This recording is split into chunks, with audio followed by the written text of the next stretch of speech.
कि आप अमेठी में जाइए तो राजा संजय सिंह के बारे में कोई बात नहीं करता, मुंह खोलता नहीं है, और रायबरेली में आइए तो अखिलेश सिंह के बारे में कोई नहीं मुंह खोलता है। पता नहीं कैसा डर है, क्या अखिलेश सिंह से यहाँ के लोगों को डर लगा रहता है? बात करते हैं, अखिलेश सिंह ने रायबरेली को लूटने का काम किया। वो जिसको स्लिप भेजेंगे, जो उनके पास पैसा जमा करेगा 2% से 5%, वो पैसा जमा कराते थे और उसके बाद काम बांटते थे, और सरकार भी उस पर कुछ नहीं कर पाती। आप खुद देखिए कि जो आपने कहा ना कि जब रायबरेली का नाम आता है तो लगता है कि बहुत बड़ी चमक होगी, बड़ा विकास होगा। आप शहर देख लीजिए घूम के, इतना पैसा लगता है लेकिन विकास नहीं दिखता। मुफ्त की शुरुआत आप करते हो, जब कोई उसको दूसरा लपक लेता है तो आप कहते हो देखिए साहब मुफ्त दे रहे हैं, मुफ्त दे रहे हैं। लाते तो आप हो, पहले आप लाते हो, जब उस मुद्दे को कोई दूसरा लपक लेता है तो आपको बुरा लगने लगता है, फिर आप कहते हो लोग हो जाएंगे। आप दोगे नहीं होंगे। नमस्ते, मेरा नाम सिद्धांत है और दिल ललन टॉप की यात्रा में इस समय मैं और मेरे साथी मोहन, इस समय हम लोग हैं रायबरेली में। और रायबरेली किस वजह से इम्पोर्टेंट है, इसके लिए एक छोटी सी कहानी बताते हैं। कहानी ये है कि क्या हाल है यूपी यात्रा के दौरान हमारी टीम, जब हमारे साथ आयुष और जेरी थे, हम लोग इस समय आए थे रायबरेली में, तो उस समय पता चला अदिति सिंह यहाँ पे नहीं थी। लोगों ने बताया कि भाई वो गई हुई हैं लखनऊ, उनके घर में शादी वादी है। रायबरेली से कवरेज करके गए, 2 दिनों बाद खबरें फ्लैश हुई कि लंबे समय तक कांग्रेसी रहे और इस क्षेत्र के विधायक रहे अखिलेश सिंह की बेटी अदिति सिंह अब भाजपा में है। भाजपा उन्होंने ज्वाइन कर ली। इसी सीट से, सदर सीट से, रायबरेली सदर सीट से अदिति सिंह को भाजपा ने टिकट दे दिया है। अब ये तो कहानी है। अब इसके बाद आसपास 2-3 चीज़ें हैं, जैसे प्रत्याशियों के नाम। सपा से आरपी यादव इस चुनाव में कैंडिडेचर पेश कर रहे हैं। और कांग्रेस से कौन है सर? कांग्रेस से डॉक्टर मनीष चौहान। डॉक्टर मनीष चौहान कांग्रेस से इसी सीट पे हैं और कैंडिडेचर पेश कर रहे हैं। और मैं थोड़ा सा खुलासा अभी भी कैमरे पे कर देना चाहता हूँ। ये अंकल जी हैं, ये अंकल जी सबको बोलने से रोके हुए हैं। अंकल जी सबको बोलने से रोके हुए हैं। और अंकल जी के मामा जो थे, बहुत बड़े कांग्रेसी, इंदिरा जी के बेटे के तरीके थे, वो अपनी औलाद करके मानती थी उनको। हाँ, और आपको बोलने से रोक दिए थे। अरे सच बताइए कि हमारे हितैषी हैं, वो ये नहीं सोचते, ये चाहते हैं किसी झंझट में, किसी बवाल में ये न पड़े। ये हमारे लिए जानते हैं कि ये बवाल लेकर के खुद फंस जाते हैं और उसके बाद लोग कोई साथ नहीं देता। इसलिए हमारी हमदर्दी वगैरह। अच्छा, यानी रायबरेली में कुछ लोग ऐसे हैं जिनके बारे में बात करने में बवाल हो जाता है? हाँ, बिल्कुल हो जाता है भाई। अगले उनमें हमारे नेता सगीर खां हैं कि इनको बहुत पब्लिक ध्यान सुनती है और ये सही बात करते हैं, सही बात के लिए लड़ जाते हैं, जिससे एक बवाल की स्थिति पैदा हो जाती है। किन नेताओं के बारे में बात करने में बवाल होता है यहाँ पे? किन नेताओं काले में खाली अखिलेश सिंह ऐसे थे जिनका नाम ले लीजिए, जिनके अगर उनकी गुंडई की या उनकी कोई बात कर लीजिए तो पता चला 10 आदमी चले आ रहे हैं, घर से निकाल के मार रहे हैं, कि गाड़ी चला दी, लोगों के पैर तोड़ दिए। और अब भी यही स्थिति है? अब तो नहीं, अब तो डेथ हो गई। हमारे दोस्त थे, डेथ हो गई, वो मर गए, चले गए। अब उनका कोई बुरा। दोस्ती का किस्सा बड़ा रोचक था कि आप बता रहे थे अखिलेश सिंह जब पहला चुनाव लड़ रहे थे तो अकेले मुस्लिम सहयोगी उनके आप ही थे। भाई जब लड़ रहे थे अशोक सिंह 89 में 89 में जनता दल में लड़ रहे थे। मैं 88 में सभासद हुआ था। और यूपी गवर्नमेंट में दीपा कौल मंत्री थी, जो रायबरेली की प्रभारी थी। हम लोगों का अध्यक्ष से, नगर पालिका के चेयरमैन से विवाद हुआ कि साहब वो भ्रष्ट थे और भ्रष्टाचार में लिप्त थे। हम लोग उनके भ्रष्टाचार के लिए शिकायत करने गए तो वो मान नहीं रही थी कि कांग्रेस के हैं वो अध्यक्ष, कांग्रेस के प्रेसिडेंट हैं, और तुम लोग मतलब एक वार्ड के हो, कोई 500-700 वोट पाने वाले, इकट्ठा 5,000-7,000 वोट पा के आए। वो उनके फेवर में थी कि भ्रष्टाचारी होने के बावजूद भी उस भ्रष्टाचार को सुनना नहीं चाहती थी। 89 में हम लोग कांग्रेसी होते हुए जब 89 में विधानसभा का चुनाव आया तो हमारे ग्रुप ने, जो हम लोग सभासदों ग्रुप था, हम लोगों ने कांग्रेस का इस बात पर विरोध किया कि दीपा कौल ने हम लोगों का साथ न देकर के एक भ्रष्ट अध्यक्ष का साथ दिया था। हम लोग विरोध कर रहे थे तो हमारे साथी जो थे उन्होंने कहा कि भाई हम किसी पार्टी के, किसी के उसके नहीं बनेंगे, अलग मोर्चा बनाइए। तो हम लोगों ने मैंने खुद अपनी एक गाड़ी की, हम लोग माइक लगा करके और जाते थे और बाकायदा उसका विरोध करते थे। तो अशोक सिंह से एक दिन मुलाकात हो गई, जनता दल के लोगों से मिला तो उन्होंने कहा वोट की चोरी न्यूरे नहीं होगी। सगीर भाई, अगर आप, ये कांग्रेस का गढ़ है और जितनी सीटें लड़ रही हैं जिसमें लग रहा है कि फला जीते, कोई नहीं जीतेगा। अगर हमारा मदद कर दोगे, हमारा सपोर्ट कर दोगे तो मैं एक सीट निकाल लूँगा, लेकिन उसके लिए खुल करके मेरे साथ आना पड़ेगा। 89 के चुनाव में मेरे 22 नगर पालिका के सभासद थे। 22 में से 11-12 सभासदों के साथ मैंने जनता दल ज्वाइन किया, अशोक सिंह का साथ दिया और अशोक सिंह को यहाँ से लेकर के काउंटिंग तक जिताने का काम किया और उनको एमएलए बनाया। आप अकेले मुस्लिम सहयोगी? उस समय उसमें जितना था, जो भी मुसलमान थे, जो राजनीति में उस समय एक्टिव राजनीतिक मुस्लिम लोग थे, वो सब कांग्रेस में थे, इन ऑल कांग्रेस में थे। तो फिर आप अलग कब होते हैं उस पूरे परिवार से? 93 में? 93 में, 92 जब मस्जिद शहीद हुई तो अखिलेश सिंह 91 में फिर अशोक सिंह लड़े, फिर एमएलए हुए। उन्होंने 91 में एमएलए एमपी दोनों लड़े, एमपी हार गए, एमएलए हो गए। उसके बाद 93 में जब ये कांग्रेस से लेके आए तो उस समय तक बाबरी मस्जिद शहीद हो चुकी थी। मुसलमानों के दिल में एक गुस्सा था, नाराज़गी थी कि साहब सरकार सुप्रीम कोर्ट में एफिडेविट देने के बावजूद भी बाबरी मस्जिद के इनेदाम और उसके शहीद होने से नहीं रोक पाई, इसलिए उसके लिए कांग्रेस के लिए भी विरोध था और बीजेपी के लिए भी विरोध था। तो उस समय वो कांग्रेस टिकट लेके आए, मैंने समाजवादी पार्टी का साथ दिया था। राउद्दीन यादव जो ब्लॉक प्रमुख थे वो लड़े थे और ये यहाँ पर ये दहशत थी कि साहब जितने साथ खड़े हैं बाद में भाग जाएंगे। यहीं पर अखिलेश सिंह ने मीटिंग की थी और ये कहा कि राही ब्लॉक जो यादवों का गढ़ माना जाता है, वहाँ के मैं सब प्रधान लेके आऊँगा और यहीं पर दिखला दूंगा सब मेरे साथ हैं। और वो ले भी आया था। अब उसकी दहशत में आए थे, क्या आए थे, लेकिन दहशत ही थी, उसका अपना टेलर था और दहशत का वो वोट पाता था। वो कोई राजनीतिक उसको नेता माने, मैं नेता नहीं मानता था। वो एक अब उस वही कई जगह पर अगर कोई मुस्लिम होता तो उसको दहशतगर्द कर दिया जाता। तो अखिलेश सिंह तो अखिलेश सिंह का आतंक का वोट था। अखिलेश सिंह का आतंक का वोट था। रायबरेली में जो वोट था वो आतंक का था। अखिलेश सिंह को जितना बड़ा नाम है रायबरेली में, कहा जाता है अखिलेश सिंह, सोनिया गांधी जब भी चुनाव लड़ती हैं रायबरेली से तो अखिलेश सिंह ने मैनेज किया। गलत बात करते हैं। अखिलेश सिंह ने रायबरेली को लूटने का काम किया।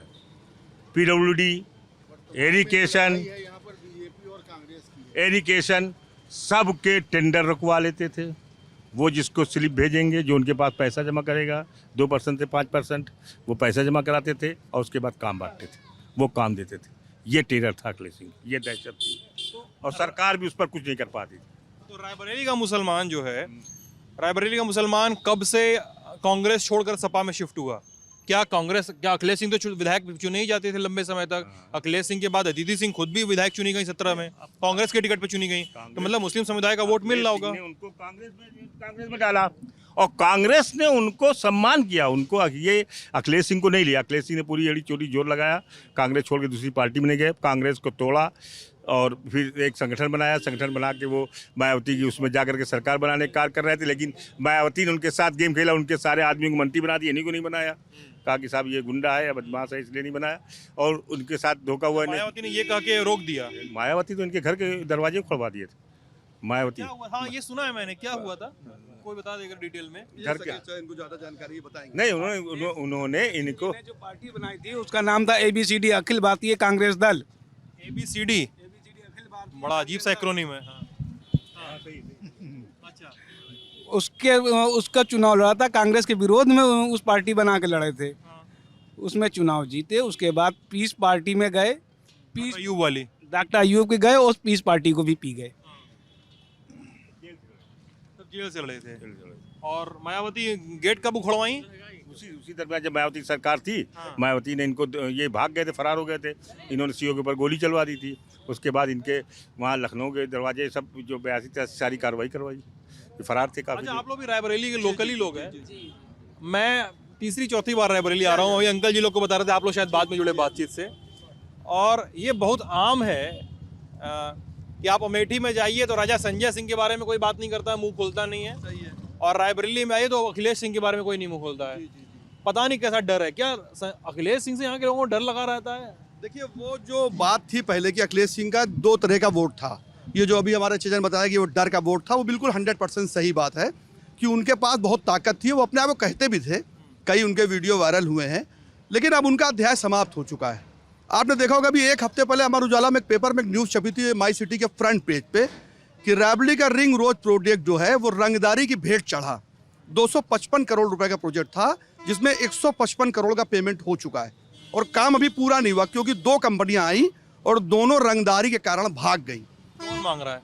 यही तो सवाल है कि जब योगी जी का बुलडोजर माफियाओं पे चल रहा तो कौन माफिया था जिसने 5 साल तक रंगदारी भी ली और विकास भी नहीं होने दिया। और विकास तो वो योगी जी के राज्य में होना था, बीजेपी का सरकार चल रही थी, तो वो कैसे? ये खबर सही नहीं है। अमर उजाला की रुका हुआ है, अमर उजाला की विकास रुका माई हुआ है, सिटी विकास की का एक अवरोध हफ्ते पड़ा पहले हुआ का है। आप पेपर उठा लें, मैं इसको पूरी जिम्मेदारी से कहता हूं कि अमर उजाला का माई सिटी का आप पेज उठा लें, फ्रंट पेज पे रंगदारी शब्द लिखा है कि रंगदारी के कारण रायबरेली का प्रोजेक्ट खटाई में, और 155 करोड़ रुपए का भुगतान अब तक हो चुका है। काम अधूरा है, कई पुल बने, कई सड़क बने, लेकिन पूरा नहीं पाया। कितने साल में? 5 साल में।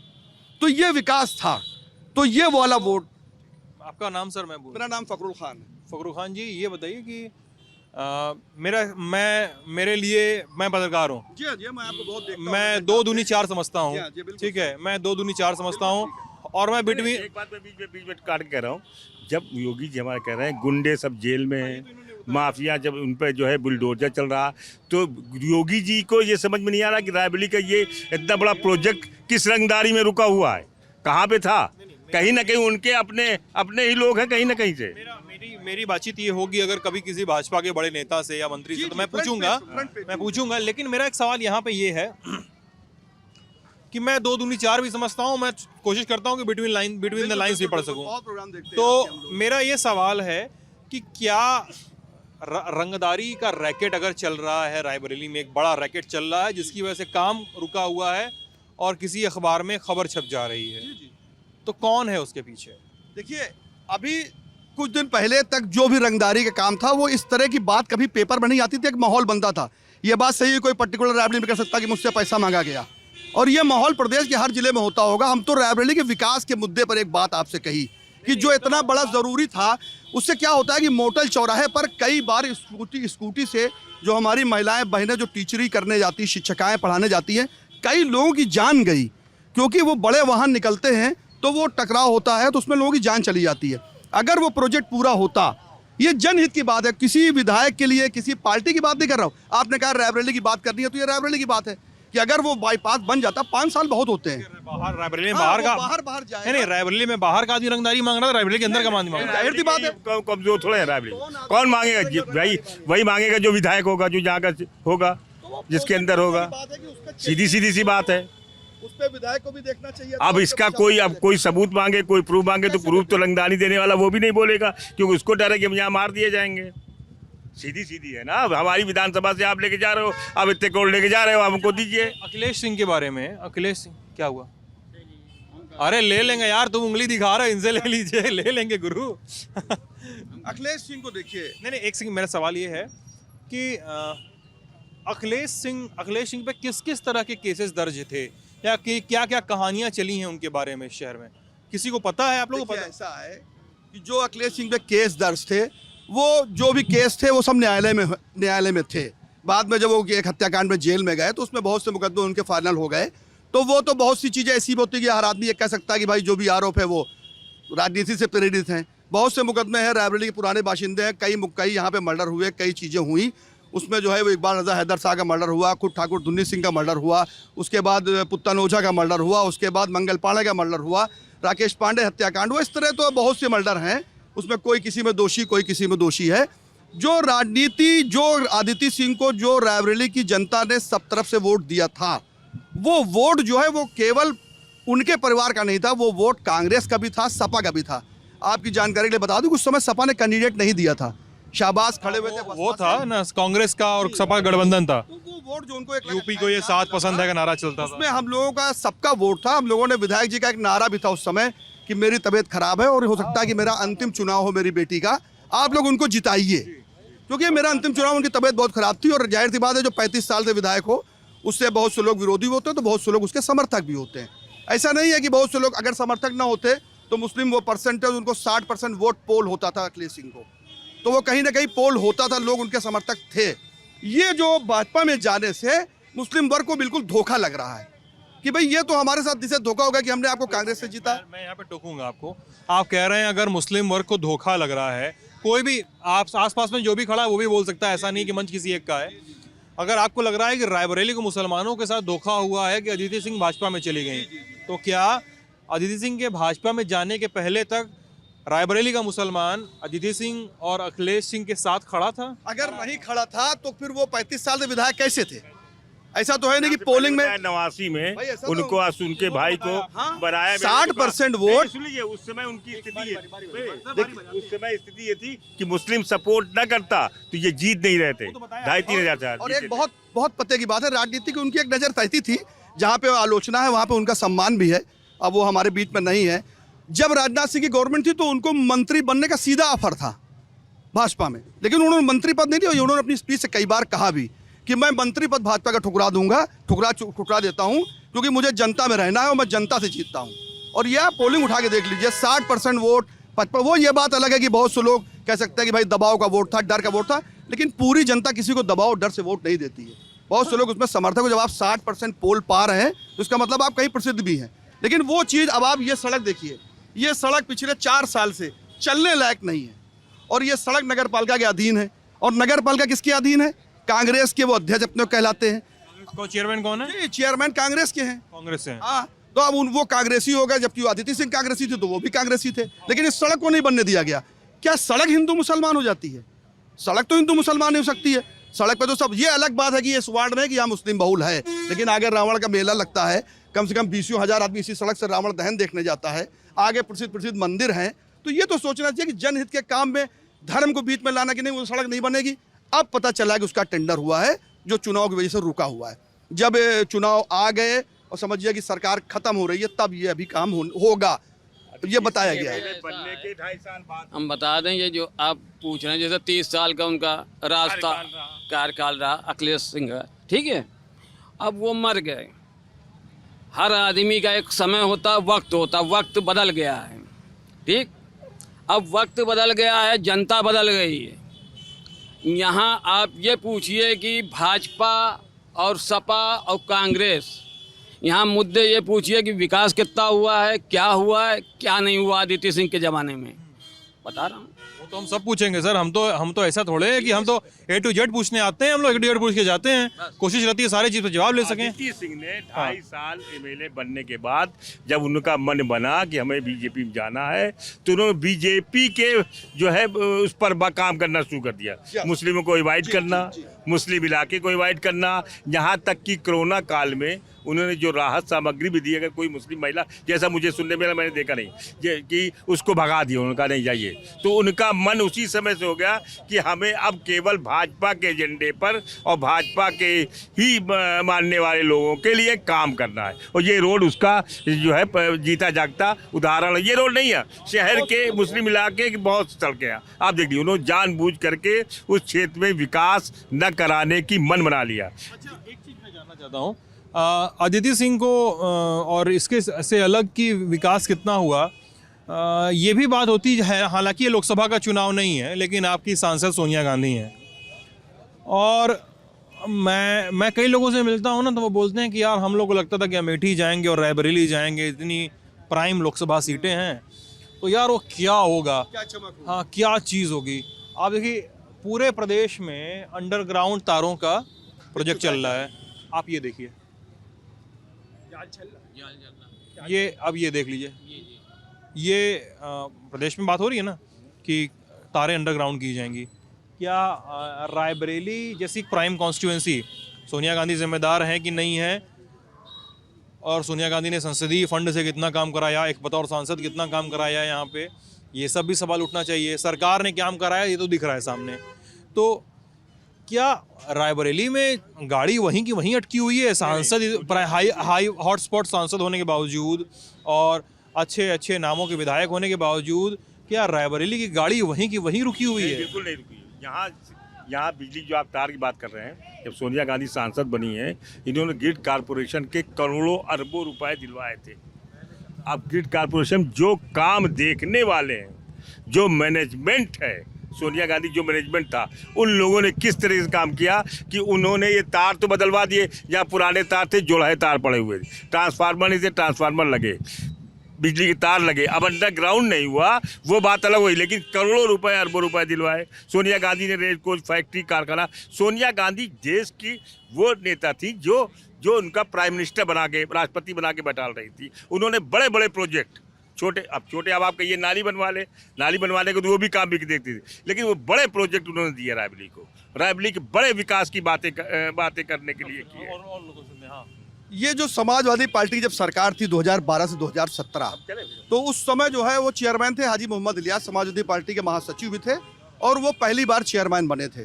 अब उस वक्त इस शहर में आप भ्रमण करिए, क्या हिंदू, क्या मुसलमान, क्या सिख, क्या ईसाई, किसी को भी आप पूछिए कि वो जो हाजी मोहम्मद इलियास के समाजवादी पार्टी के कार्यकाल के जो 5 साल थे उनमें काम हुआ कि नहीं। आपको पूरे शहर की मैं गारंटी लेता हूँ, किसी भी धर्म के व्यक्ति से पूछेंगे वो ये जरूर कहेगा कि जो ये 5 साल चेयरमैन रहे उनसे लाख गुना अच्छे वो 5 साल थे। किस पार्टी से थे वो समाजवादी पार्टी से थे, समाजवादी पार्टी की सरकार थी।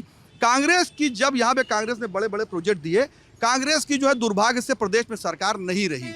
समाजवादी पार्टी सरकार ने एम्स के लिए जमीन दी, उसमें बहुत जल्दबाजी अखिलेश यादव ने दिखाई और उस वजह से वो प्रोजेक्ट, जबकि वो प्रोजेक्ट भी भाजपा ने उसको काट के 2 पार्ट में कर दिया। माननीय योगी जी उसको गोरखपुर आधा पार्ट ले गए, जो कि आप लोगों को मालूम होगा, और आधे पार्ट का एम्स हमारे यहाँ है। उसके बजट को 2 पार्ट में करके 2 एम्स बनाए गए। सोनिया जी ने 1 एम्स के लिए भारी भरकम बजट दिया था।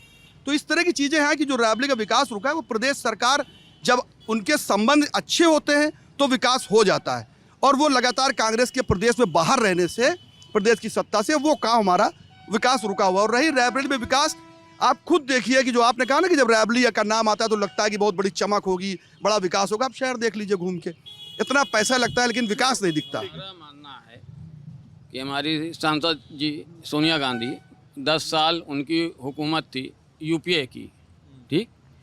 अब हमने देखा कि 5 साल मायावती जी मुख्यमंत्री थी तो बादलपुर गांव उनका एकदम शहर हो गया। 5 साल मुलायम सिंह यादव मुख्यमंत्री थे तो सपही गांव जो है हेलीपैड बन गया। तो हम लोग 10 साल कांग्रेस की हुकूमत थी और सांसद सोनिया गांधी यहाँ की थी, यूपीए की चेयरमैन थी, हैं। चाहती तो यहाँ अच्छे पार्क बन जाते, चाहती तो अच्छे रोड हो जाते, चाहती तो 1 वे रोड हो जाते। ये थोड़ी सी कमियां हैं, ये काम नहीं हुए। अच्छा, आपने अब मैं एक दूसरे टॉपिक की तरफ आ रहा हूँ। क्योंकि आपने कहा कि जब अदिति सिंह को बीजेपी में जानने क्यों हुई तो उन्होंने मुसलमानों को अवॉइड करना शुरू किया, ठीक है। अब मैं एक ऐसे नैरेटिव पे आ रहा हूँ जो इसी के आसपास तैरता है। कहा जाता है समाजवादी पार्टी जब पॉलिटिक्स में, जब भी पावर में आती है या जब भी वो पॉलिटिक्स करते हैं तो वो मुसलमानों की पॉलिटिक्स करते हैं। ठीक है, या तो मुसलमानों की करेंगे या तो यादवों की करेंगे, ठीक है। बार बार हम पत्रकारों के बीच में एक शब्द, छोटा सा एक्रोनिम घूमता है, MY समीकरण से चुनाव जीतना चाहते हैं मुस्लिम और यादव। तो और बीजेपी के पास भी पॉइंट है, आप लोग भी सुनिए बातचीत, तो आप लोग भी शामिल हो सकते हैं। तो बीजेपी के पास भी पॉइंट है, बीजेपी बोलती है कि भाई आप, इन्होंने कब्रिस्तान की बाउंड्री बनवाई केवल, या हम शमशान बनवाएंगे, इन्होंने कब्रिस्तान की बाउंड्री करवाई। तो मतलब ये तो पूरी इमेज में दोनों तरफ मतलब अगर ऐसे देखें, दूर से देखें, दोनों पार्टियां बराबर एक दूसरे को काट रही हैं। एक हिंदुत्व की पॉलिटिक्स कर रहा है, एक मुसलमानों की पॉलिटिक्स कर रही पार्टी है।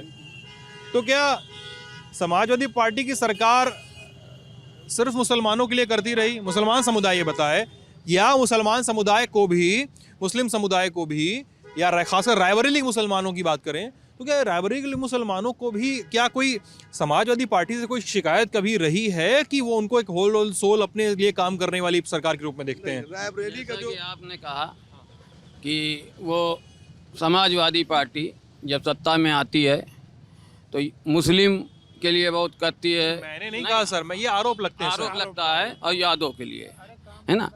समाजवादी पार्टी की सरकार में एम्बुलेंस 102 108 आई तो उसमें यादव भी मरीज गया, उसमें ब्राह्मण की भी बेटी गई डिलीवरी केस में, उसमें सबको लाद के लिए जा रहे थे, हैं। कन्या विद्याधन समाजवादी में मिला तो उसमें गुप्ता की बेटी को भी मिला, ठाकुर की भी बेटी को मिला, यादव मुसलमान जो पढ़े थे उनको भी मिला।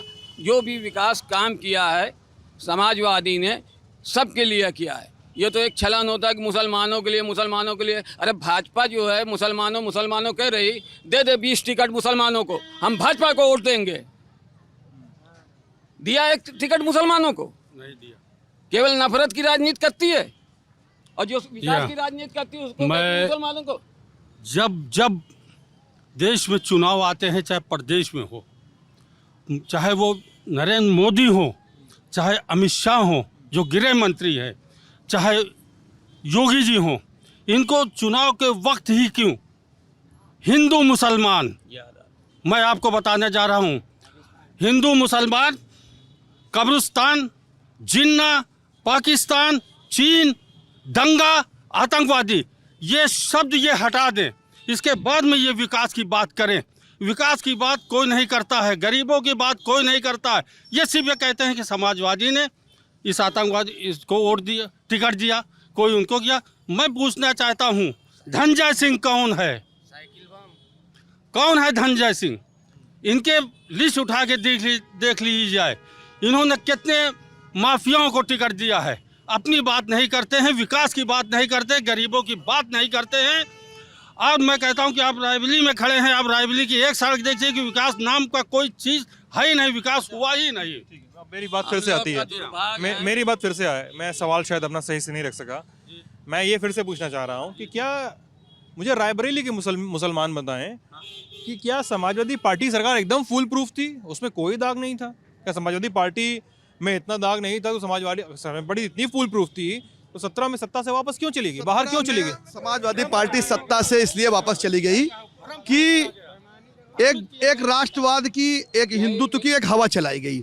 उसमें राम मंदिर का भी बहुत बड़ा योगदान था, उसको भाजपा पूरी तरह से कैश करा ले गई और उस मुद्दे के साथ जो है लोगों को जो है दिग्भ्रमित करने में भाजपा कामयाब रही और साथ में उनका मीडिया मैनेजमेंट बहुत अच्छा था। ऐसा नहीं कि समाजवादी पार्टी फुल प्रूफ थी। आपकी बात सही है कि जो कब्रिस्तान और शमशान इस तरह की बातें थी, शायद उनसे अखिलेश यादव ने इस बार कुछ सीख ले ली है।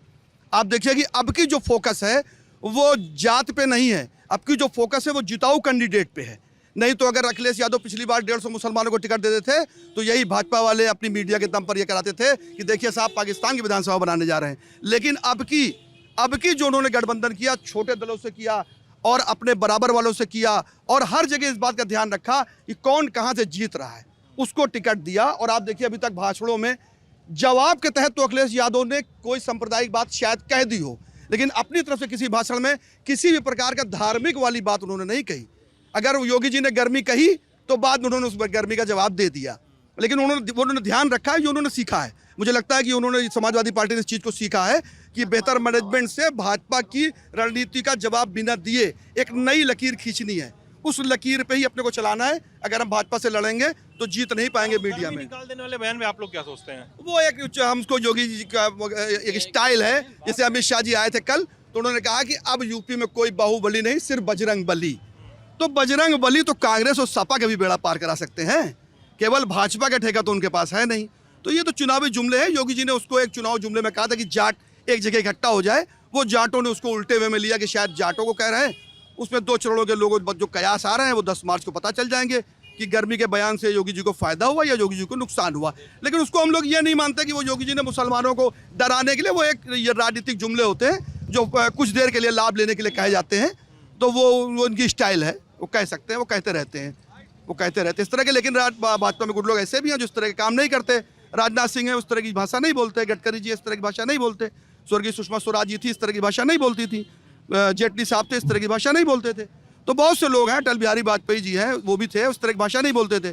तो आज की राजनीति में भाजपा की पुरजोर कोशिश है कि इलेक्शन सांप्रदायिक पटरी पर लौटाए, क्योंकि अगर विकास है तो बार बार जिन्ना, मुगल, पाकिस्तान, आतंकवादी, बजरंग बली, ये क्यों?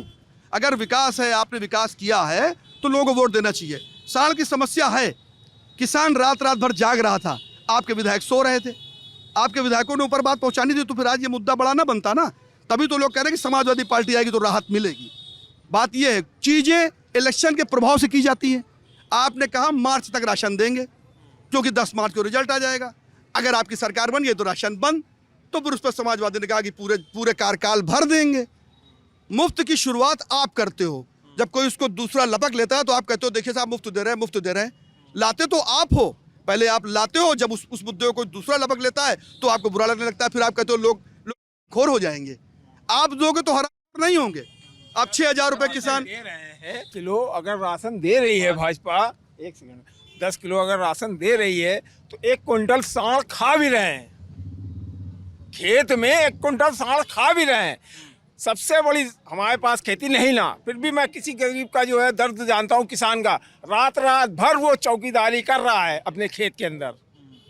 उस टाइम योगी जी के दिमाग में नहीं चल रहा है कि चलो यार साल को हटाओ, कम से कम खेती में के मेरे किसान भाइयों को जो है खेती बर्बाद हो रही है, जो 1 कुंटल खाया जा रहा है साल, तो कम से कम बचे तो।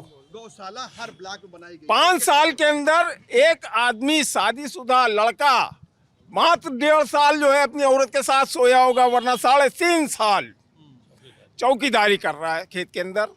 आज निरम गेहूं की फसल चल रही हैगी, आप चलिए देखिए चल के, सबके बढ़िया मचान बने हुए हैं, बढ़िया तार लगाए हुए हैं 50,000 रुपया खर्चा करके, यही साढ़ गाय के चक्कर में है? ये है समस्या कि नहीं है? योगी जी 80-20 की बात करते हैं, 20% को छोड़िए, 80% को समृद्ध बना दें, शिक्षित कर दें, रोजगार दें, लेकिन वो नहीं करेंगे। वो 80-20 में केवल इनकी राजनीति चलती है। अरे 20% को छोड़ दो आप, 80% ठाकुरों को समृद्ध बना दो। नहीं, हम भी ठाकुर हैं, लेकिन नहीं, कुछ नहीं। पिताजी को एम्बुलेंस नहीं मिली इसी जिला अस्पताल में, लखनऊ लेके जाना था, रात में एक भी डॉक्टर नहीं था इसी हॉस्पिटल में, हॉस्पिटल में। हाँ, मैं ऑटो चलाता हूँ। क्या नाम है आपका दोस्त? गौरव सिंह। 3,500 रुपये में एम्बुलेंस लेके गया लखनऊ KGMU। पिताजी को पैरालाइसिस था, सांस की बीमारी थी। हाँ, रात में 11 बजे गया, वहाँ पे डॉक्टर नहीं थे, तुरंत रेफर कर दिया। हार्ट अटैक पिताजी को नहीं आया था, तो रिपोर्ट उन्होंने बताया कि 6 बजे उनको हार्ट अटैक आया था। जल्दी जल्दी में कहे लेके भागो, एम्बुलेंस नहीं थी वहाँ पे। बताइए ऐसे। फिर वहाँ KGMU भी गया, जब बताओ कोविड में नहीं मिल रहा था बेड, और योगी जी बोल रहे थे ऑक्सीजन है यहाँ पे, झूठ बोल रहे थे। यहीं रेल कोच में लोग मर रहे थे,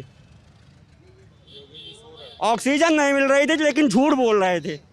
योगी कभी झूठ नहीं बोलता, ऐसे नहीं होते योगी, गलत है ये। तो सदर की सीट पे अली मियाँ चौक है ये मोहल्ला, वहाँ पे हमने सोचा कि लोगों से थोड़ी बात करें, उनके मत को और उनसे सवालों को थोड़ा सुने समझें और आगे लेकर बढ़ने की कोशिश करें। आपकी क्या राय है इस बातचीत पे, हम ज़रूर जानना चाहेंगे। कमेंट सेक्शन में लिखकर बताइएगा। अपना ख्याल रखिएगा। बहुत बहुत शुक्रिया।